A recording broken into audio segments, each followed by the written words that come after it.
Alors, on va reprendre Bezrat Hashem, le Sha'ar Revi'i, le dernier chapitre, le chapitre 10. Alors, on a vu la dernière fois un très long et extraordinaire texte du Zohar dans Raya Me'emna, dans Pinchas Resh Nun Zayin Amud Bet, qui résumait tout. Parce qu'effectivement, on avait à la fois les sphirotes, la lumière dans les sphirotes, l'analogie dont on a longuement parlé, qui est très importante entre la présence du Ensof dans les séphirotes et l'âme dans le corps et les noms divins. Donc ce texte, d'après le Rama, qui résume tout, et il donne effectivement la doctrine du Zohar, parce que d'après lui, effectivement, c'est la doctrine du Zohar qui l'emporte sur cette question de Hatzmut Vekelim, voire depuis le début de la porte. Donc on a fini le texte, Umitocho, Midbaerim kol chalke tzadei adrush anidrash bashar ze. Et donc de ce texte, maintenant sont expliqués tous les détails et tous les aspects de l'explication dont nous avons besoin dans cette porte qui est la porte de Hatzmut Vekelim. Ata. Retzonenu le'arich bebioro ou beprate dvarav. Donc maintenant on va juste développer et quelques détails, mais des ribouilles dans la parce que ce sont des choses très utiles. Veod. Et depuis, parce qu'effectivement, dans ce texte-là, sont expliqués tout ce que nous avons expliqué dans les chapitres précédents. À savoir que ce texte-là, c'est vraiment la conclusion de toute la question de Hatzmut Vekelim. Alors, reprenons quand même certains détails du texte.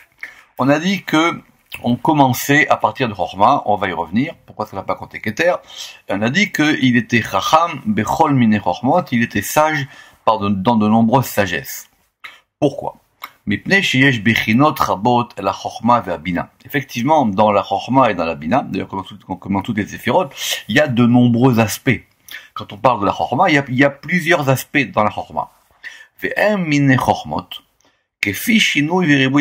Effectivement, ces nombreux types de sagesse vont dépendre du changement et de la multiplication des aspects qu'on verra dans la sagesse. Ou Bekulan mitpachet Ensof. Mais en tout cas, dans tous ces aspects, tous, quels qu'ils soient, le Ensof se déploie. Kedei lif'ol kol ha'peulot, afin de pouvoir y manifester et y agir toutes ces actions. Effectivement, parce que il ne peut pas y avoir aucun aspect de la création qui puisse exister, ni avoir une action, une vitalité, s'il n'y a pas le Ensof à l'intérieur. Qui en bekoach hamidot lif'ol pe'olot zulato, parce qu'il n'y a aucune force dans les sphirotes de pouvoir faire la moindre action, si ce n'est sans lui. Alors, rappelez-vous, il y avait une petite version où on avait dit que c'était soit ad Ensof, soit ad Keter. Ici, il reprend ad Ensof, c'est-à-dire jusqu'au Ensof. Pirouche, c'est-à-dire Kol peulotav enan ke peulot amidot be'asman. Toutes ces actions à lui ne sont pas comme les actions des sphirotes. Effectivement, les séphirotes, elles ont une action, et leur action, elle est déterminée, elle est déterminée, elle est limitée. Mais l'action du Ensof, lui, n'est pas du tout limitée. Pourquoi? Chez peulot amidot yesh le'en gvul vesof. Parce que les actions des séphirotes, elles ont à chaque fois une frontière et elles ont une fin. Ou kefi asagat kol mida vemida be'etzem, et en fonction de l'appréhension qu'on va avoir de chaque sphira, be'etzem, et par rapport à la substance, à mitpachet les séphirotes, qui va se déployer dans les séphirotes. Donc, si effectivement les séphirotes elles ont une limite et elles sont déterminées. Mais par contre, en ce qui concerne la substance divine qui va se déployer dans les sphirotes, c'est sûr que cette substance divine, elle n'a pas de fin dans ses actions. C'est-à-dire que ces actions sont illimitées. Agave, c'est la raison pour laquelle dans le Sefer Yetzira, on a dit à chaque fois, Efer Sphirot Blima, Midatan Shen Lahem Sof. On a dit qu'il y avait à la fois 10, donc on les a comptés. Séphirotes, ça veut dire qu'elles sont des nombres, elles sont délimitées. Midatam chez En la Ensof, mais elles n'ont pas de sof, elles n'ont pas de fin. Donc elles ont un aspect limité en tant qu'elles sont des choses émanées, elles ont un aspect illimité dans le fait, par le fait que le Ensof se déploie à l'intérieur d'elle. Uma shelo iskira keter. Alors revenons à la question, mais pourquoi est-ce qu'il n'a pas mentionné le keter? On a dit que ça commençait à Chorma. Mipne. She'en ba keter mida ou pe'ula klal. Alors c'est intéressant ici parce que en général on se demande quelle est la fonction, comment agit le keter. Alors il y a plusieurs enseignements différents dans le Zohar ou dans les commentateurs. Des fois on dit que le keter c'est ce qui va se passer plus tard ou c'est ce qui donne la direction au tout. En tout cas il dit que ici le keter n'a aucune mesure ni action de façon générale. Pourquoi? Ve'eno elakise ve'echal ensof. Parce qu'il n'est que le trône et le palais du Ensof. C'est lui qui accueille le Ensof, qui est évidemment tout de suite au-dessus de lui. Chez Aliyado mitpachet Atzilut, parce que c'est par le Keter qui est le véhicule du Ensof que se déploie l'émanation. Ve'atzmut bito betora kelim, et la substance à l'intérieur des ustensiles qui sont les séphirotes. Veine, et donc, a keter mekor vesiba el akelim. Et donc, le keter, c'est la source et c'est la cause de toutes les séphirotes. El akelim, ve'ensof mekor vesiba le atzmut. Et le ensof, il est la cause et la substance et la racine de la Hatzmut. C'est intéressant parce qu'en général, on avait pensé que il n'y avait pas vraiment de différence entre le Ensof et la Hatzmut. Ici, il a l'air de dire que la Hatzmut, c'est de la lumière qui provient du Ensof, mais c'est une lumière qui maintenant va s'adapter au Kelim. Donc il y a une distinction entre le Ensof et ce qu'on appelle ici la Hatzmut. Veshteen, ke'echad mitpashtim. Maintenant, les deux se déploient ensemble. Ma'atzil mitlabesh baneetzal, et c'est ce qui fait que l'émanateur va pouvoir s'habiller dans l'émanation. Velazé el aneetzal arishon peula klal, et c'est la raison pour laquelle le premier émané, donc qui est Keter, lui il n'a aucune action.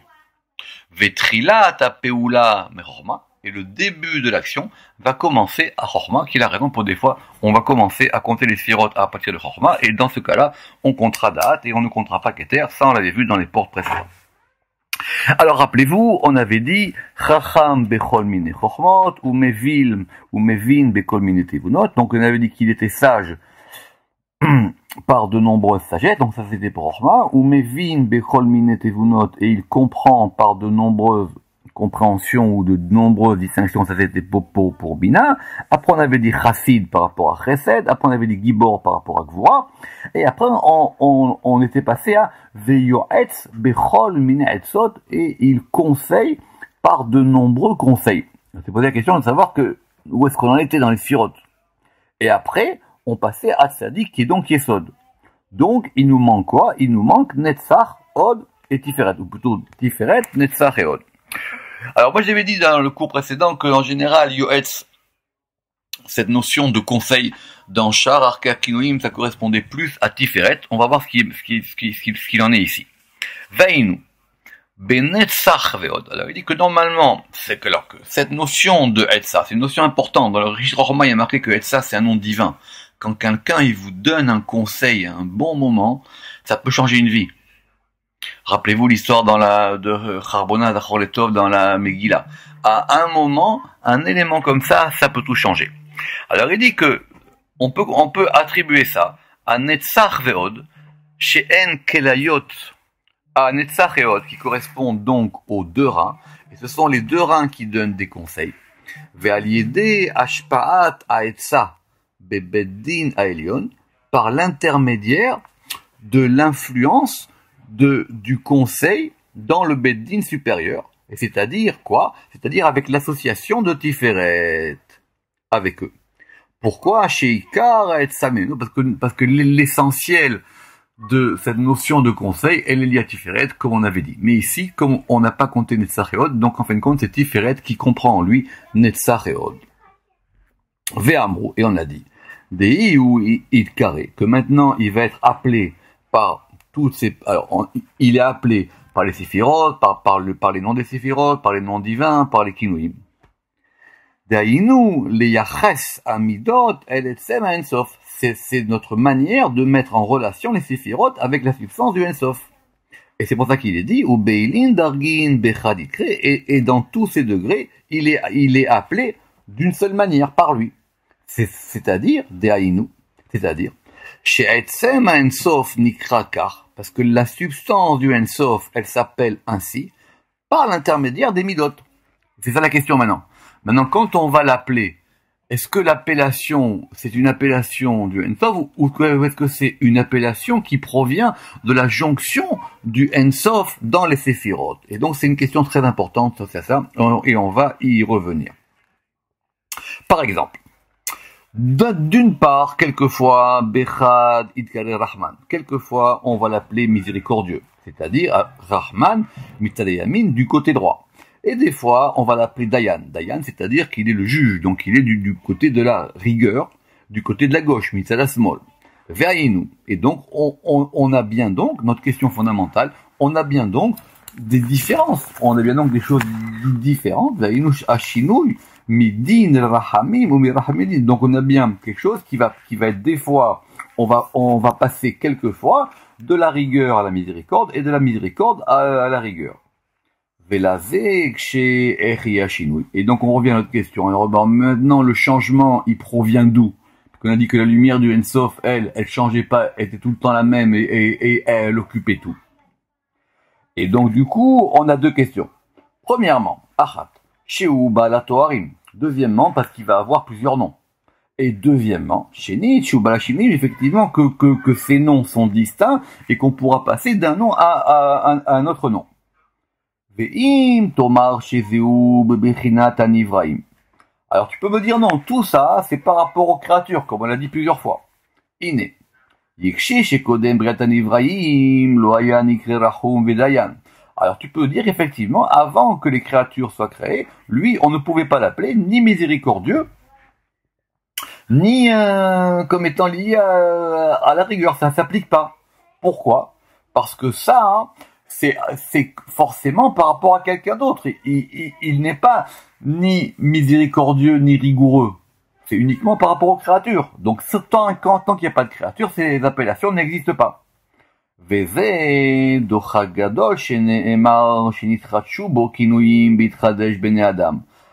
ici c'est comme ça, on va avoir une véritable objection, que du coup ça veut dire que maintenant ces appellations, elles ont été créées, elles se sont renouvelées, elles ont été innovées, on va dire comme ça, elles ont été innovées lorsqu'effectivement il y a eu la création. Donc il y a quelque chose qui est apparu dans la création qui touche la Atzmut elle-même. C'est une question très, très délicate ici. Velazé tiret. C'est vrai que le Zohar ici, comment est-ce qu'il répond? Alors, on va dire comme ça. De façon générale, les appellations, les séphirotes et les changements, mitzad bene Adam, elles proviennent du côté des hommes. Anifali mimeno, parce que les hommes, ils sont agis par ces choses-là. Mimeno aliédé à midot, donc par les midot. Donc d'une part, effectivement, ça dépend des créatures, mais aussi, et c'est ça qui est important, vegam kodem beriat anivraim. Mais maintenant, même avant qu'il y ait la création de créatures, Aya, Nikra, Bekinouim, Maele, ces appellations existaient déjà. Pourquoi est-ce que c'est important et un peu subtil? Qu'on avait vu plus haut, si vous en rappelez, dans le chapitre 8, une version dans Pirkei de Rabbi Eliezer. Dans Pirkei Rabbi Eliezer, là-bas, c'était marqué Ad shelo nivra haolam aya hakadosh baruch hu ushmo levad. Avant que le monde soit créé, le Saint béni soit-il, il était seul avec son nom. Donc il y avait bien un nom. Et le Ramak, il avait posé la question là-bas. Donc il y avait déjà un nom. Donc il y a bien des noms avant même qu'il y ait des créatures. Or, on vient de dire que les noms, on est dans le mode du différencié et du limité. Donc ici, comment est-ce qu'il répond? Ici, il dit que c'est les deux. C'est effectivement les noms, ils dépendent des créatures, mais ces noms-là, effectivement, ils étaient déjà avant. Vegam kodem briatan ivraim aya nikra bekinouim ale. Et donc, avant même qu'il y ait des créatures, il s'appelait par ces appellations-là, Al-Shem Amidot Aneelamot, au nom de ces séphirotes qui elles étaient enfouies, qui étaient enfouies en lui. Et donc, comme le fait que le feu est enfoui dans la braise. Quand vous avez une braise où il n'y a pas de feu, alors, c'est ce qu'on appelle dans la philosophie classique la différence qu'il y a entre en acte et en puissance. Mais ici, on prend l'exemple du Sefer Yetzira quand on avait dit là-bas que c'était Alevet Keshura Bagachelet. Là-bas, on avait dit que c'était comme la flamme qui est liée à la braise. Quand vous avez de la braise, il n'y a pas de feu. Mais simplement, si vous soufflez sur la braise, ça va faire du feu. Ou si vous mettez un élément sur la braise, donc ça va s'enflammer. Donc ça veut dire que c'était déjà là. Mais c'était pas encore en acte, c'était pas encore déployé. De la même manière. De la même manière que le feu, il est en puissance dans le silex. Le silex, il n'y a pas, mais si vous frottez le silex avec un autre silex ou avec un autre objet, donc effectivement, ça va faire sortir du feu. Et comme nous l'avons expliqué dans la porte de l'ordre de l'émanation. Ve'aya. Nikra Rachum Vedayan. Et donc, il était appelé donc miséricordieux, et il était appelé aussi rigoureux. Al-Shem, au nom de Shebeit Tatzel Veit Pashtut Amidot Al-Yadam. Parce que maintenant, quand on va être émané et vont se déployer les séphirotes par ces éléments-là, alors maintenant vont être mises en action, Yif'al vont être mises en action, Arahmanut Ve'adin, la miséricorde et la rigueur. Et c'est comme ça qu'on a dit, et là, chez Kadem de Baralma, et donc il a dit, c'est pour ça que, avant qu'il y avait le monde, ces appellations-là, elles n'étaient pas actives, parce que s'il n'y a pas de créature, effectivement, comment est-ce qu'on peut dire de quelqu'un qu'il est miséricordieux ou qu'il est rigoureux? Ichriach, She'en Atoari Mitsido, et là, Mitzadan Ivraim. Donc on voit bien qu'effectivement, ces appellations, elles ne sont pas de son point de vue à lui, mais du point de vue des créatures. Mais Inyan Atoarim Batzmam, du point de vue des appellations en elles-mêmes. Vechen Hashilim, et de même toutes les différences et les changements qui vont pouvoir se faire. She'are Akinuim En Dayan Darachum. Parce que maintenant, dans les différences et dans les appellations, on verra qu'effectivement, des fois c'est à droite, des fois c'est à gauche, des fois c'est du côté de la miséricorde, des fois c'est du côté de la rigueur. Vechayotse Chen Hashinuim, et de même, tous les changements qui vont par exemple faire qu'on va pouvoir passer du din rachamim, on pourra passer de la rigueur à la miséricorde, ou merachamim les din, et de la miséricorde à la rigueur.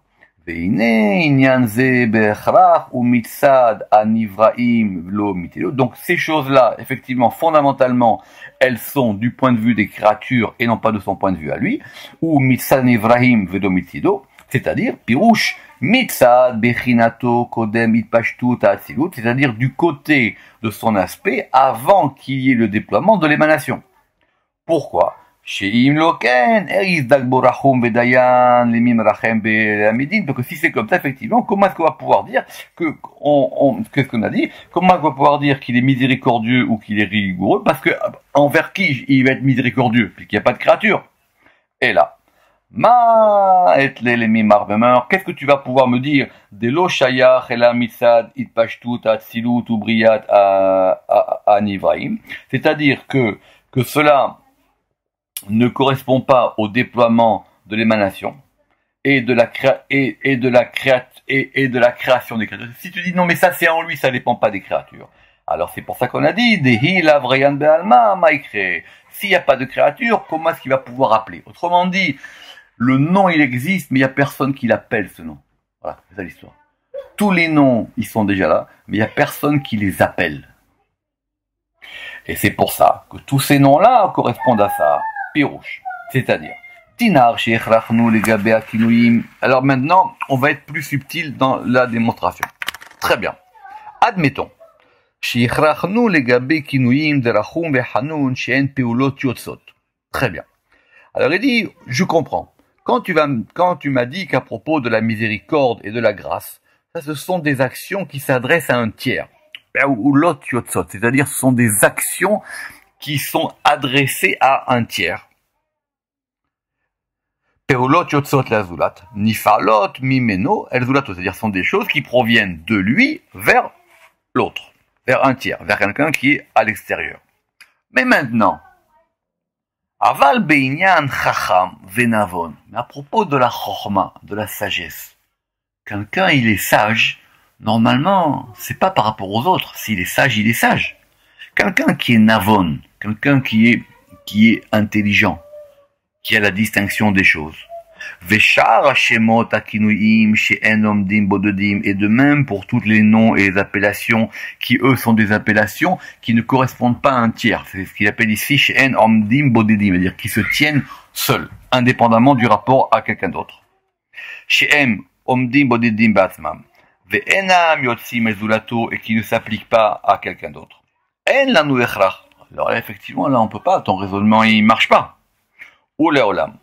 Alors donc, c'est pour ça, nomar she'en be'atzmo, que non, ces choses-là, elles sont en lui, dans sa substance. Ve'sof sof, ba'al hatoarim ve'shinuimu, et donc tu me diras, alors effectivement, alors lui aussi, en lui, il a des différences. Et donc il a en lui des aspects différents et limités, et on revient à notre question du départ. Donc vous voyez bien que dans tout dans toute cette longue porte qu'on a fait, on n'a pas lâché la question. Simplement ce que le Rama qui dit, c'est que le texte du Zohar, au moins, il pose tout, et il va nous donner une doctrine par rapport à ça. Et c'est pour ça, Vela Zetiret, c'est pour ça qu'on a répondu au Beginda, Pirouche, c'est-à-dire, Me'achar she'anu mukhrachim lomar biksatam. Alors, bien qu'on puisse dire, d'une part, chez Al Yede, Itiardo Imamidot, Lifol Bivne Adam, on peut dire d'une part, le fait qu'il va s'unifier avec les séphirotes pour pouvoir agir sur les hommes. Alors, c'est ça qui va déterminer cette question des attributions et des appellations. Af, anu nomachen, bechol sharakinoim. Alors, on pourrait dire ça aussi dans toutes les autres appellations. Ve'ashemot, kiksatam, galou, etc. Parce qu'effectivement, on peut appliquer à une partie on peut appliquer au tout ce qu'on applique à une partie. C'est pour ça qu'on a dit que maintenant tous les noms, ils sont liés à ça. Im et yotam, c'est-à-dire que ce soit des noms individuels, c'est-à-dire qui ne s'appliquent pas à un tiers. Em kinuim, soit que ce soit des appellations. Et là, valshem peulot, tout ça, ce sont par rapport aux actions. Alors, et c'est pour ça que le Zohar il a dit Al-Shem Ovdin Dile par rapport à ses actions, c'est-à-dire Pirouche, c'est-à-dire les séphirotes qui sont ses actions à lui. Les séphirotes sont déjà des actions divines. Ve'al séphirotav em kinuyav, et par les séphirotes il va y avoir les attributs. Maintenant, comment est-ce qu'on va ordonner la question des noms divins, des séphirotes, des toharim et des kinuim? Ça, on le verra dans Shar Arkea Kinuim, et même on le verra avant quand on parlera des shemot divins. Le Ramak, il a une théorie très importante là-dessus, mais ici, c'est pas le cas. Enfin, ici, c'est pas le moment de développer ça. Ve'ainyan, c'est-à-dire, qui kodem itpashtut amidot, c'est-à-dire, on va dire quoi? Avant que se déploient les séphirotes, aya mithakem be'asmuto. Il y avait déjà de la sagesse liée à sa substance. Ve'chochmato be'asagat atzmuto. Il y avait une sagesse dans l'appréhension de sa substance à lui. Qui ou ve'chochmato akol etzem echad. Parce que lui et sa sagesse, tout ça ne fait partie que d'une seule chose. Omna, mais quand même, quand il y a eu la création, nitpashta chochmato bichli chorma, sa sagesse, elle s'est déployée dans l'ustensile de la chorma, la séphira chorma, les arkim zulato, et c'est ça qui va permettre maintenant de rendre sage quelqu'un d'autre. Donc même chorma, il y a un aspect qui ne dépend pas de l'autre, et un aspect qui va effectivement s'adresser à l'autre. Ve kayotse basé babina, et de même pour la bina. Ou les olam amit paché de chorma, ou les olam, ve kayotse basé babina, ou les olam, et de même, amit pachet bachorma, donc ce qui va se déployer dans la chorma et dans la bina, ce n'est que sa substance. Et sa substance, elle est quoi? Eh ben, elle est la source, chez Umekor a chorma ve bina, elle est la source de la chorma et de la bina. Et donc, effectivement, il en sera de même pour la neshama. Et c'est maintenant qu'on verra cette notion de neshama qu'on reprendra la prochaine fois. Baruch Adonai Le'olam. Amen ve Amen.